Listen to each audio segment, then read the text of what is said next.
Good afternoon. My name is Christy, and I welcome you to my channel. After my last two videos, a number of people chatted me up and asked about where is the place for compromise, for forgiveness. You know, my last two videos had to do with when you have been lied to, and then we said so many things in those two videos.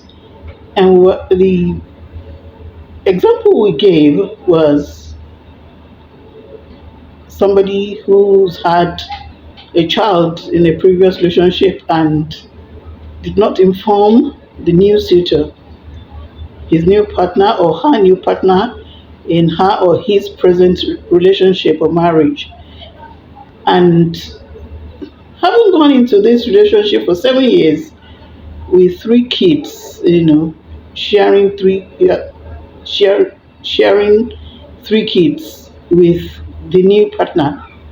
And the truth about the child from the previous relationship just popped up, came to the open. No, no news can ever be hidden forever. So the question is, what do you do? 7 years of marriage, relationship with three kids. You can't just let it go like that. Yes, fine. I agree totally. There are places for compromise, for forgiveness, for all. And that's what we said when we spoke about having to work on it, having to work around it. Maybe I didn't break it down as I ought to. And that's why I'm happy and appreciating that these inputs have come to me through people's chats. I'm grateful. Yes, some people really, they hurt so badly, haven't pleaded, haven't gone through counseling, therapy, even with professional counselors, professional therapists, haven't spent so much money, time, to get them out of all of this and then start or continue with their lives amicably, beautifully, to get over the whatever situation and continue with their relationship beautifully well. Some people would actually say, I have forgiven you. But every argument, in fact, jokes will always end with, after all, you didn't tell me about your child that you had in your previous relationship. This, for me, is not true forgiveness. The fellow is still hurting. The fellow is still hurting.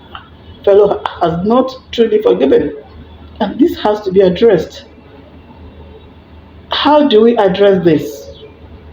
If your threshold for pain is really high and you can cope with it, fine, why not? Just go ahead with it.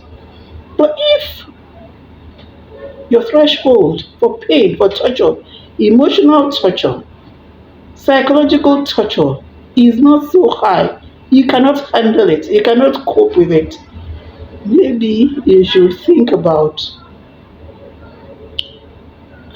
having a short, very temporary separation. And while you are at that, while you are in this your short separation, you're not ignoring the fellow.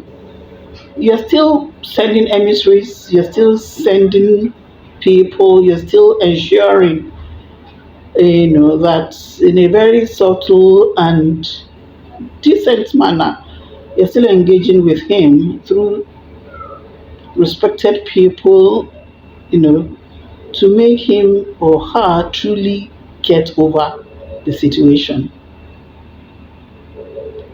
And that short period would even